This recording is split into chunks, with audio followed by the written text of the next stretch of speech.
If you're in roofing sales earning $75,000 a year closing deals in this market, you're not a low earner.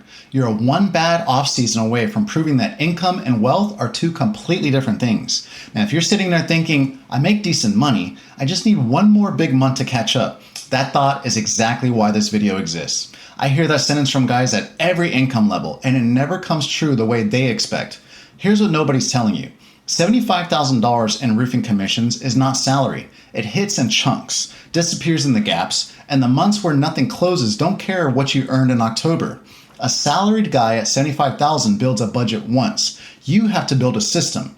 Most sales reps at this income level spend the good months catching up on the bad ones and never get ahead. They're not broke. They're just permanently one slow stretch away from starting over, and they don't see it until the credit card balance stops going down.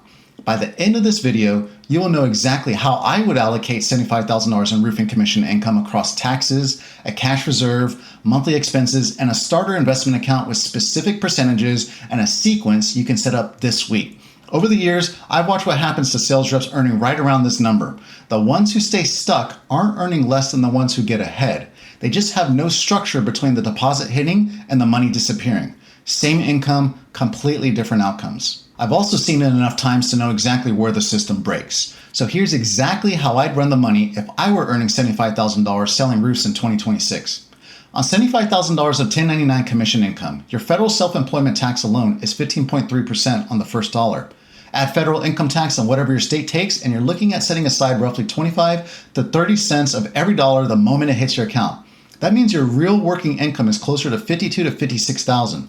You wouldn't believe how many guys skip this step, spend the gross, and then get a tax bill in April that wipes out everything they've saved. Pull the tax band-aid first.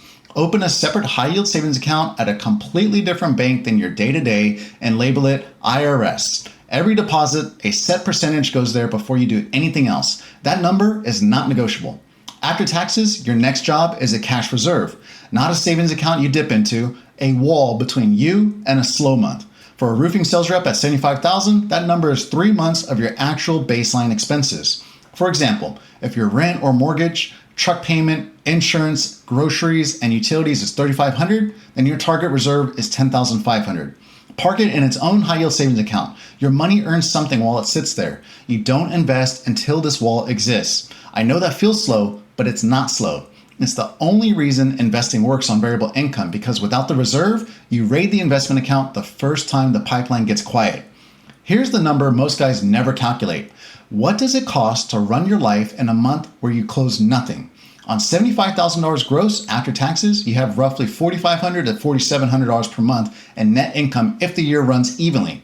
But it doesn't run evenly, so your monthly baseline budget needs to be set at the low end of what you actually earn, not just the average. I'd set it at $3,200 to $3,500 for someone at this income level. That covers a reasonable truck payment under $500, housing, food, and utilities. If your current monthly nut is $5,000 or more, you're already spending money you don't consistently have.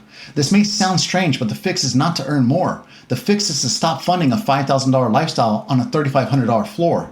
Big month money goes to taxes, reserves, and investments in that order. It doesn't go to upgrading, at least not at this point. Once taxes are covered and the reserve is funded, you are ready to invest. One account, one fund, zero complexity. For a roofing sales rep at $75,000, I'd keep it super simple and open a Roth IRA first. In 2026, the contribution limit is $7,500. A Roth makes sense here because your income is low enough that you're paying a relatively low tax rate now. You want tax-free growth later, not a deduction today. Inside the Roth, I'd put 100% of my money into one fund, and there's a ton of them to choose from. The money gets diversified across over thousands of companies.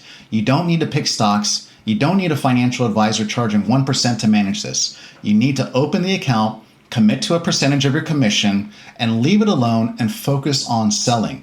The guys who build wealth at this income level aren't smarter. They're consistent. Consistency compounds. Complexity quits. Now let me give you the full allocation on a $75,000 year. Every dollar that hits your account runs through this order. First, 27% to the IRS account. That's your tax hold. Second, 10% to the cash reserve until you hit 3 months of baseline expenses. Then redirect that 10% to investing once the reserve is full. Third, your monthly baseline expenses are capped at $3,500. Fourth, whatever's left after those 3 buckets goes to the Roth IRA first, up to the annual limit, then a taxable brokerage account once the Roth is maxed. That's it. No crypto, no stock gambling, no side hustles layered on top of a system you haven't built yet. That's the Feast system. Forecasting, expense management, allocation of income, selective budgeting, and time optimization are built on this exact sequence. The allocation is solid, and solid math is what actually works on commission income. Hey Roof Money Pros, if this clicked for you, then be sure to subscribe. Every week, I put out new videos built specifically for roofing sales reps who are done letting the feast or famine cycle run their finances. And if you want the first step of the exact framework of the Feast system, then download the free Feast or Famine Survival Guide and run this exact allocation on your own numbers this week. I'll drop the link in the description. Thanks for watching. And in the meantime, keep stacking, keep building, and I'll see you in the next one.